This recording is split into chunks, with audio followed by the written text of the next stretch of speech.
I'm Steve Adler with Thomson Reuters, and I'm delighted to welcome General George Casey, the Army Chief of Staff, here at the Aspen Ideas Festival. General Casey has spoken here, and he's given us the opportunity to speak with him on camera. General, we've been at war for 9 years now. That must have had an enormous impact on the Army. Can you talk a bit about that?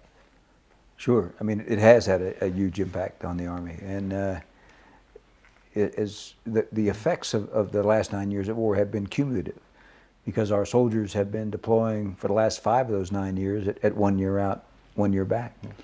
And all our studies tell us that you need to have at least 2 years at home to recover from a 1-year combat deployment. And we're probably not going to get to that level until the end of next year. So it has stressed us. But the other thing I think people need to understand is how resilient this force has been. And the other thing that's been going on while we've been fighting this war is we have been transforming ourselves to be an Army that is more capable in conducting 21st century type of operations like we're doing in Iraq and Afghanistan. So that has been going on at the same time as the war. And by the end of next year, we will be a fundamentally different Army and organized, as I said, for the challenges of 21st century conflict. Well, what are some of the key elements of that transformation? Well, first of all, is growth. In 2007, President Bush told us to increase the size of the Army by about 75,000, and we've done that already. Originally, it wasn't going to be completed until 2012, but actually we completed it last summer. The other thing is we have been working to convert every brigade in the Army. We have over 300 brigades in the Army, and we're converting all those brigades to organizations that are more capable of being adjusted to meet the requirements that present themselves. And additionally, we are rebalancing some of our forces away from skills that were very necessary in the Cold War to skills more relevant today.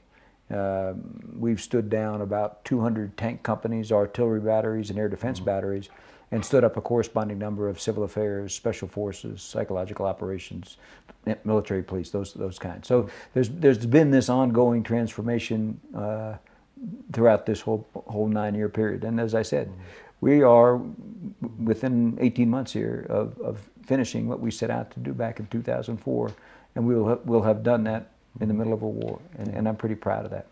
How do you cut costs in an environment where, first of all, I think Congress is often very committed to the old weapon systems that are in their districts, and second of all, you obviously have enormous needs fighting 2 wars and having potential conflict all over the globe.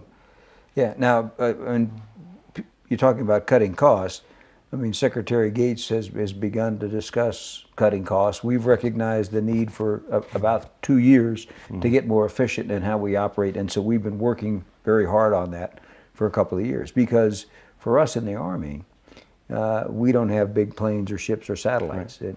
We have our force structure.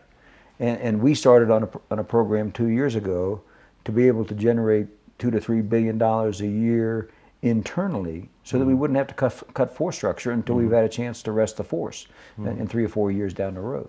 And so I think we're a little bit ahead of the game on this. Now, in the dealings with Congress, I think it's something that we just have to demonstrate and explain why we're doing what we're doing, and then get into the discussion with Congress. I mean, Secretary Gates has not been afraid to make hard choices and to put those choices to Congress, and by and large, he's been successful.